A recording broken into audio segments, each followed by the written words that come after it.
May 22nd, 1943. North Atlantic. The sea lay flat, a sheet of gunmetal under a sky that offered no mercy and no detail. The night folded down so blackly that horizons disappeared and men could pretend distances did not exist. U-459 ran quietly on electric motors, beneath a skin of water. Its hull a narrow, breathing world where heat and fear condensed into a single metallic smell. The officer of the watch listened as if listening could change the charted mechanics of war. Somewhere above, the world moved in a different key. A carrier's engine, the distant thump of an aircraft's propeller, a radio voice in clipped English that translated coordinates into death. Then the sound came. A ping, precise and mechanical, a small instrument knocking at the great door of the deep. It was not rhythm so much as accusation. The U-boat's commander felt it through the plating. Everyone could feel it. They had been hunters for years. In that small instant, they understood they had become the prey. The U-boat myth began in confidence born of early success. Between 1939 and 1942, the Atlantic belonged to an idea. Submarines operating in packs, lashing themselves to convoys by night and tearing merchant tonnage from the arteries of Britain. Early on, U-boat captains called it hunting, and their patrol logs read like journal entries from men who had discovered a profession that suited their national rhetoric: fast, discreet, efficient. The raw arithmetic favoured them. A U-boat could crumple a freighter in minutes with a torpedo, and for every freighter lost, Britain lost time, coal, steel, food, hope. The U-boat's machine was elegant in its economy. A periscope, a gyro-stabilized brain in a warhead, a diesel that could push metal at night and hide it beneath the day. Wolfpacks coordinated by radio sank ships by the dozen. Germany's submarine arms seemed to validate a modern industrial idea. A small, mobile force could yield strategic effects far beyond its size if used relentlessly and cleverly. But that advantage was brittle. Industry and information conspired to break it. The Allies did not merely answer weapons with weapons. They answered tactics with systems. They wired the ocean into a lattice of detection and reaction that raised the cost of being invisible until invisibility became mute. The transformation was not a single invention, but the slow assembly of tools and habits. High-frequency direction-finding stations on coasts that could triangulate a submarine's radio call. Metric radar that shrank shadows and painted periscopes bright against night. Centimetric radar that could spot a snorkel's tiny signature and read the sea like a film negative. Lee lights that detonated darkness in an instant. Long-range liberators that stitched the mid-Atlantic gap. Improved sonar and forward-throwing weapons like hedgehog that demanded contact to detonate and therefore punished maneuver. Each improvement was a lever. Each lever multiplied others. The ocean ceased to be a single domain and became instead a solved problem set. From the deck of a corvette, it looked like devotion to detail. Men in the sonar room learned to listen, not with superstition, but with mathematics. Sonar returns became distances, angles, probable courses. Plotters with grease pencils drew lines and intersected them. Radar operators watched blips become faint but consistent returns. Each piece of intelligence fed another. In signal rooms, clerks tabulated bearings. In analysis centers, officers joined dots until a U-boat's track appeared like a finger traced on a map. The hunter-killer group embodied this synthesis. Centered on a small escort carrier and a screen of destroyers and frigates, it operated as a single organism. Aircraft that could search long arcs, surface ships that could hold and hammer, and an information chain that fed the system with everything it needed. Bearing, intercept course, predicted depth. Where a U-boat had once relied on stealth and the ocean's kindness, now it faced a choreography of response. The industrial dimension is the least romantic and the most decisive. While U-boats were ingenious and lethal, they were expensive in men and build time. Replacing a skilled crew, a seasoned captain, a trained sonar man required months, sometimes years. The Allies, by contrast, turned production into attrition management. Escort carriers and destroyer escorts could be built and deployed at scale. Long-range patrol aircraft multiplied. Sonar and radar sets were standardized and mass-produced. Crews were trained to a regimen that emphasized procedure over heroics. The attrition equation favored the side that could iteratively improve hardware, push doctrine into scale, and keep the factories running. The U-boat's early victories had been measured in tonnage. The hunter-killers' victories were measured in attrition and replacement curves. Tonnage saved, crews replaced, attacks rehearsed, and improved. Technological changes were matched by intelligence breakthroughs. The work at Bletchley Park, the breaking of Enigma ciphers, moved from the realm of legend to operational utility. When planners could sometimes read the encrypted conversations of U-boat commanders, they could steer convoys away from danger or steer hunter-killer groups toward it. Even when Enigma did not yield direct, immediate reads, signals intelligence reduced uncertainty.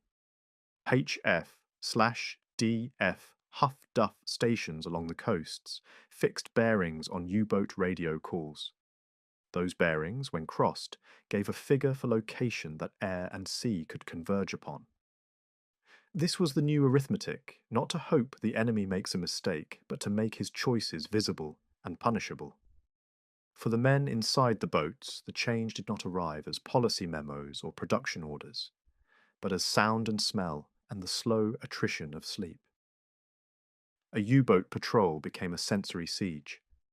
The rumble of diesel engines audible through the hull, the metallic taste of the air when batteries vented, the constant condensation that turned everything to damp metal.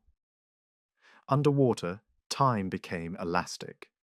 Hours stretched into days as crews huddled in the dim, trading cigarettes and stories and, later, confessions. They learned rituals to preserve sanity, the daily readings, the scratched tally of enemy ships, a vinyl record from home that someone cherished. Yet rituals frayed as the pings came more often and with greater precision. Sonar pings were a hand at the coffin lid.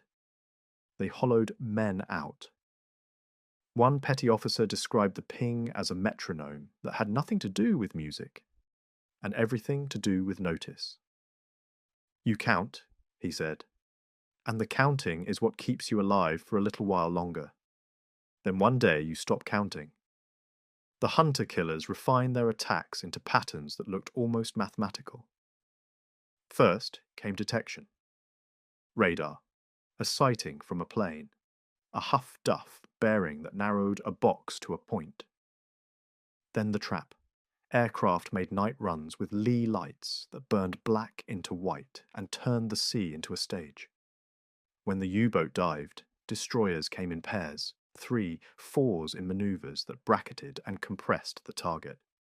Depth charges dropped in sequences, patterned, men would say, that created a vertical stairway of explosions. Forward-throwing weapons like hedgehog or the latest squid sent salvos into predicted approaches. Weapons set to detonate only on contact. A missed hedgehog was a mercy because contact meant catastrophic breach. Aircraft carried FIDO acoustic homing torpedoes that listened for propeller noise and pursued the sound relentlessly until they met metal. The hunter-killers were not improvisers. They were factories of violence made mobile. Black May 1943 is the phrase that aces in later histories. 41 U-boats sunk in a month was a shock not just in numbers, but in the psychology of warfare.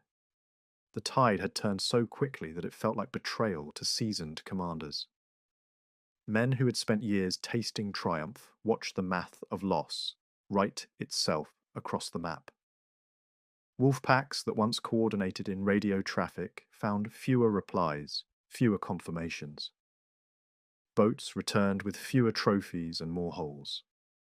The replacement cycle strained. Training schools emptied of instructors who had been lost at sea.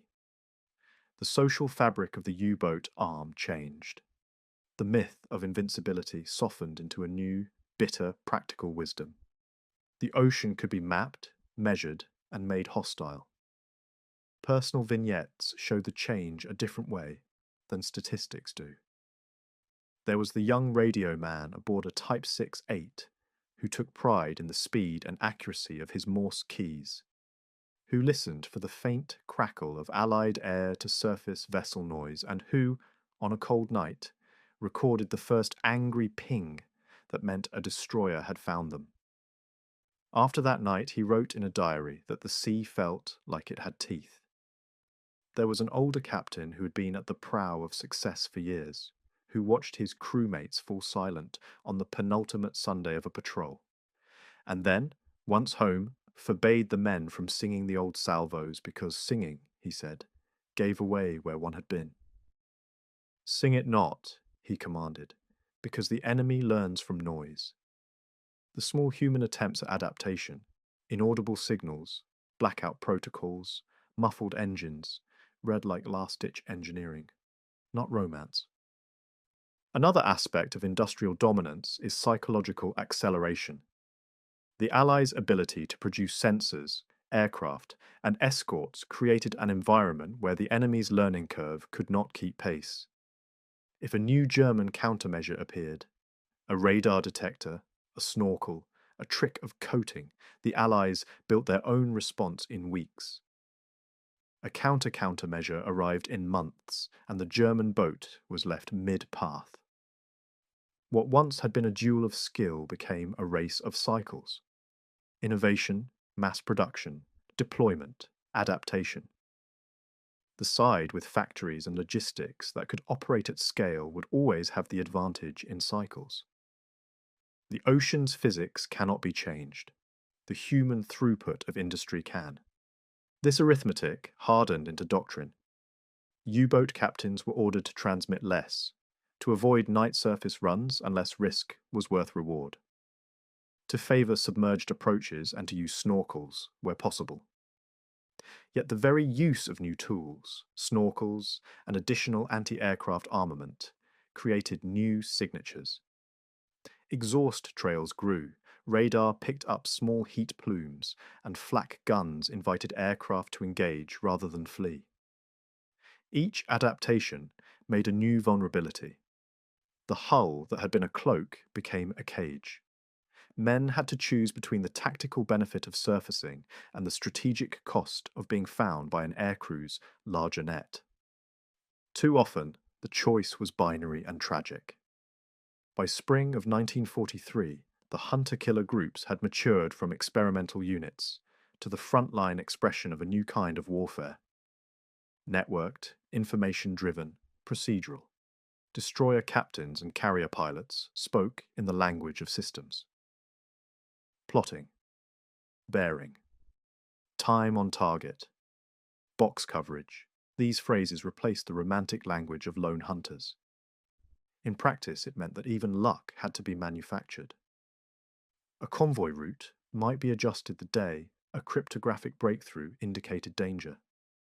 Aircraft with improved radar might be routed on hours of favourable weather. Destroyer screens might be placed not where a contact was reported, but where analysts predicted it would be, after a boat tried to intercept a scatter. The Allies modelled the ocean's flow like bankers modelling cash. Predictability became the hinge on which survival turned. As losses piled up, morale in the U-boat arm frayed. Young crews who read the old propaganda had to reconcile it with new reality. Veteran captains counselled less and commanded more. The old jocular bravado on the conning tower changed to terse orders in a tone meant to shorten the time for decision. Letters home grew fewer and more coded. Families received postcards that were proud and thin as a reed.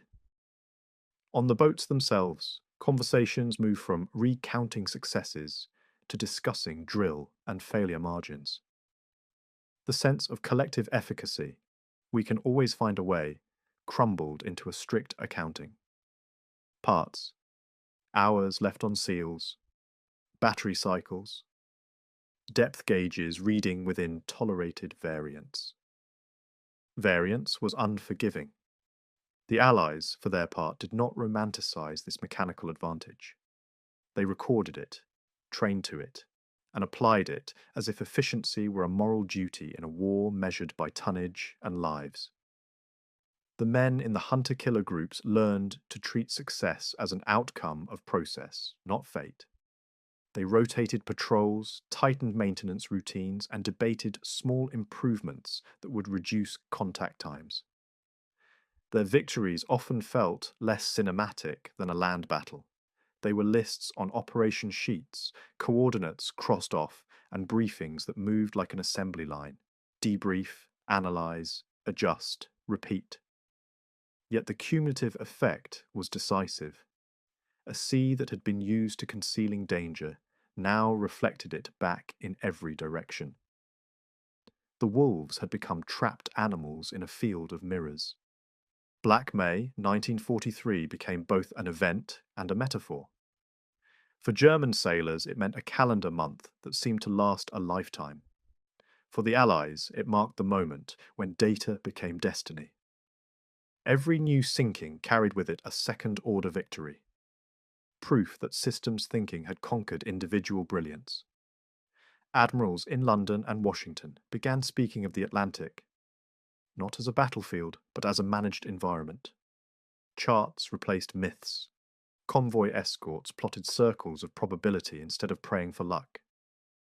The age of the heroic submarine ace was ending. The age of the algorithmic ocean had begun.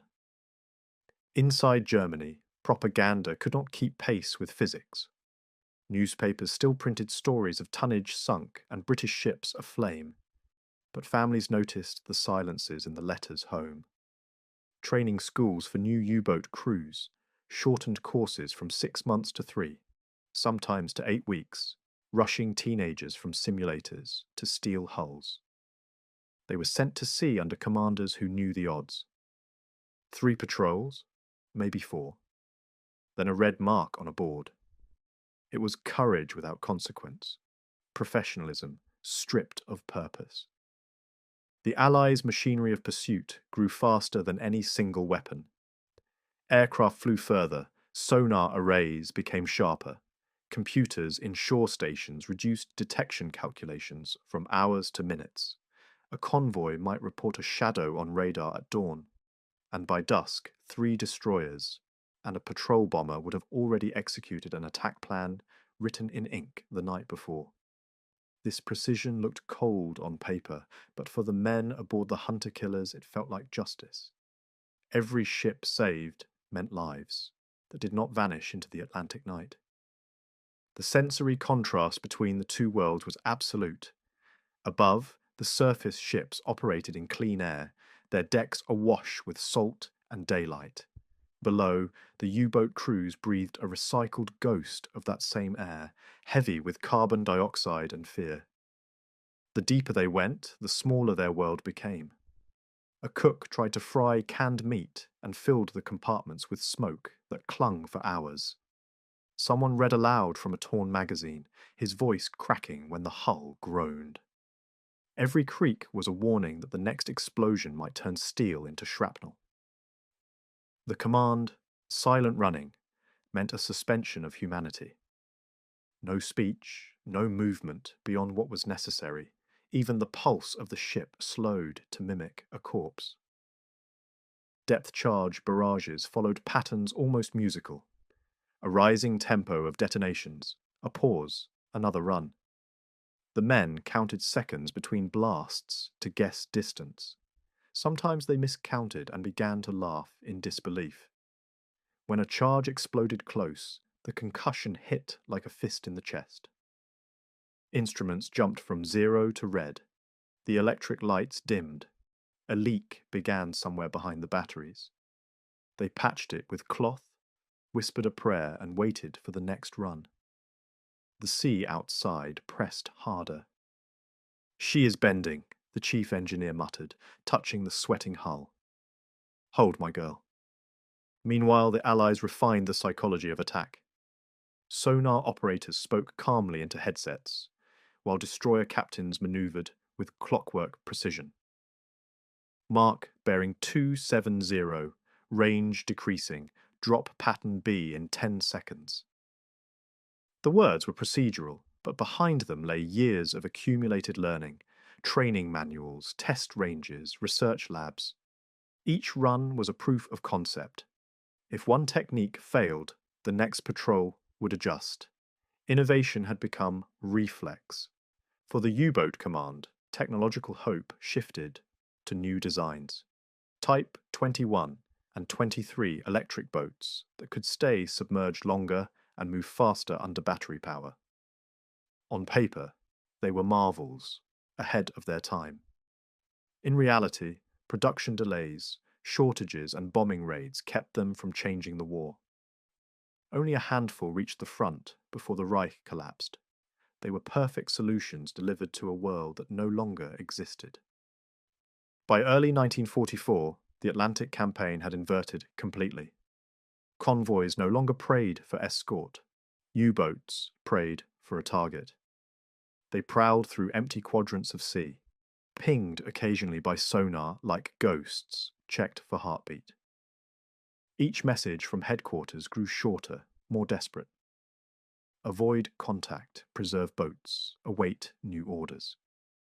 The ocean that had once been a canvas for daring became a mirror reflecting futility.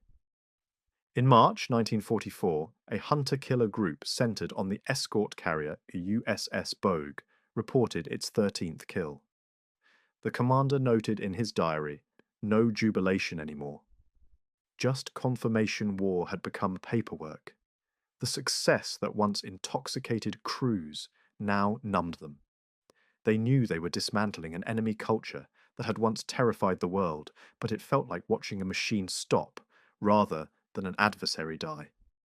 The pings grew rarer because there were fewer targets left to find.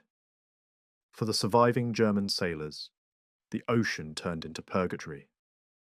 They surfaced only to charge batteries or to throw out the dead. Salt water burned their skin, rations spoiled, and air grew so foul that candles would not light. Letters from home never arrived. Broadcasts from Berlin promised counter-weapons that never came. The propaganda voice said the Führer had new submarines that would change everything. The men inside the old ones smiled bitterly. They knew the Atlantic would not wait. When spring came again, the hunter-killer groups sailed with confidence that bordered on routine. Pilots joked about sub-fishing before breakfast. The language of reports became domestic. One contact cleaned, no further noise, oil patch expanding. The battle that had once decided empires now unfolded like maintenance work. Yet within that routine lay awe, the realization that information and coordination had achieved what brute force never could. The ocean itself had been reorganized. By late 1944, even German high command could not pretend the Atlantic was theirs. Admiral Dönitz spoke publicly of changing circumstances, but privately of collapse. The statistics told the truth in a language everyone could understand. A third of all U-boats ever launched were already at the bottom of the sea, along with 40,000 men. In a service that once inspired pride, new recruits called themselves Die Seegefangenen, the prisoners of the sea. They boarded boats knowing the odds of returning were less than 1 in 4. Their uniforms were pressed, their caps spotless, their smiles practiced for the camera. But beneath it all was fatalism. The sea was no longer a workplace. It was a grave you entered in sequence. The Allies, meanwhile, had perfected the logic of coordination to an almost impersonal art. From Iceland to Newfoundland, Aircraft ranged the ocean in overlapping arcs. Destroyer escorts patrolled along mathematically optimized paths. Intelligence stations logged every radio pulse. Convoys moved like cells through a bloodstream now immune to infection. The hunter-killer groups were the immune system's white blood cells, small, precise, lethal. A contact report flashed across the wireless, and within hours a task force would converge. Aircraft at dawn, destroyers at noon, corvettes by dusk. The U-boat that once hunted alone now died, surrounded. Its final sounds translated into bearings, distances, coordinates, and then silence. Inside one of those boats, U-682, the world shrank to a metal lung, beating slower each day. Depth gauges trembled at 220 meters, then steadied. The captain ordered silence. The men lay on bunks, slick with condensation, breathing through shirts to filter the stench. The pinging was constant now, sonar sweeping, water molecules transmitting judgment. "They know where we are," whispered the engineer. "They always know." Hours passed, then explosions walked down through the water column, each one closer, the lights blinking off with every concussion. The hull flexed and groaned. Then, abruptly, the sound stopped. No one moved. The captain checked his watch. "They're waiting for us to breathe." When the next charge came, it split the boat in half. There was no scream, only the rush of 1,000 tons of pressure, filling a space too small for mercy. The wrecks became so numerous that Allied intelligence began to mark them, not as individual victories, but as zones, fields of failure littered with debris. Oil slicks stretched for miles, rainbow thin and shimmering. Corpses bobbed like driftwood.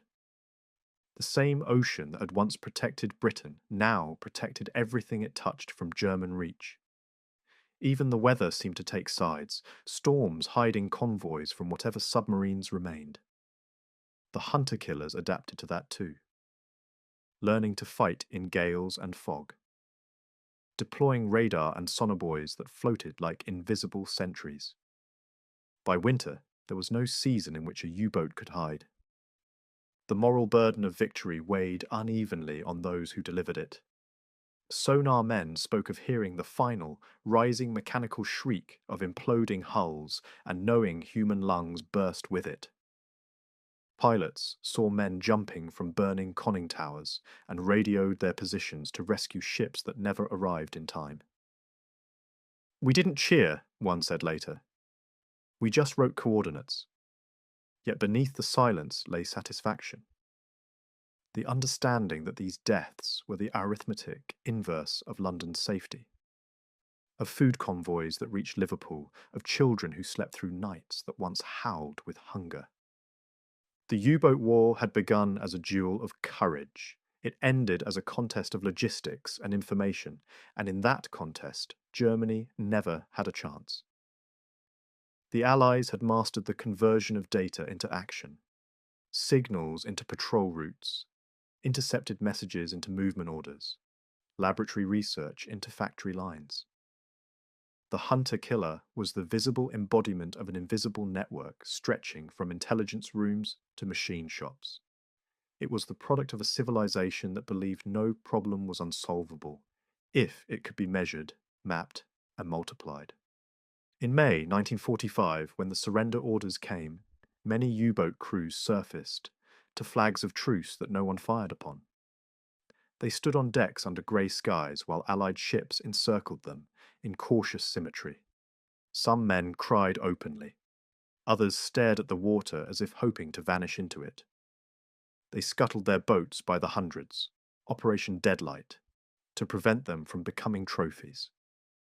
Off the coast of Northern Ireland, British destroyers towed, captured submarines out to deep water, set explosive charges, and watched the steel shapes roll and slip beneath the waves.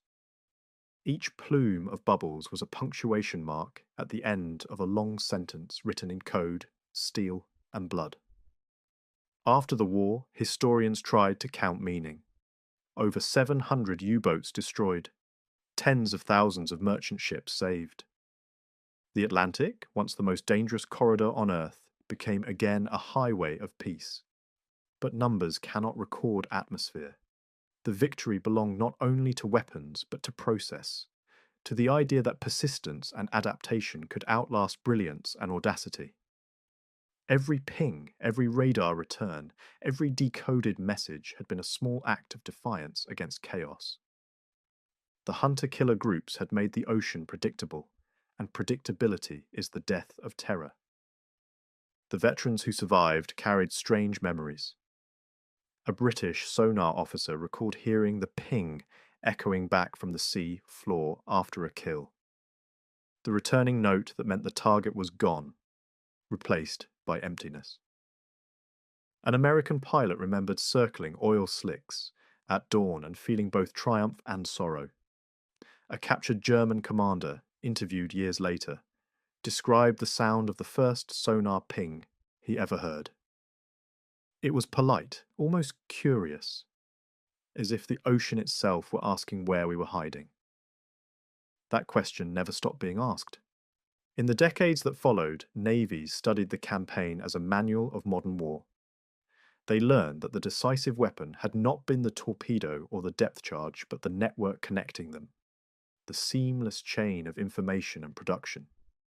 Sonar evolved into digital systems, radar into satellites, convoy codes into data links. The principles that had destroyed the U-boats became the architecture of every navy's future. Integrate, automate, anticipate. The hunter-killer idea never died, it simply changed mediums. What once hunted in grey water would later hunt in airspace and cyberspace. Yet for those who lived it, the memory was personal. A former German mechanic, interviewed in 1960, said, "We thought we were the sharks, but sharks need an ocean. They took the ocean away." It was a precise summary of total defeat. The Allies had not merely outgunned the U-boats, they had redefined the ocean's physics through measurement and cooperation. What had begun as a battle for shipping lanes ended as a test of which civilization could learn faster. At the Naval Museum in Le Beau, near Kiel, the preserved hull of U-995 rests on concrete supports beside the Baltic. Visitors can walk through its narrow corridors, touch the pipes and valves that once held back the sea, smell the faint tang of oil that still seeps from the metal. Schoolchildren duck their heads through hatches, laughing at the claustrophobia, unaware that 40,000 men died in identical tubes. The guide explains sonar, radar, enigma, hunter-killer groups. Someone asks why they are called hunter-killers when it sounds so cruel. The guide pauses. "Because they learned how to end the hunt," he says quietly. "Not to chase, but to finish." The Atlantic itself keeps no memory. The currents sweep over wrecks and smooth them down. Coral grows over the edges of broken pressure hulls. Fish swim through torpedo tubes once meant to kill. The sea forgives everything except arrogance. And in that forgiveness lies the final truth of the campaign.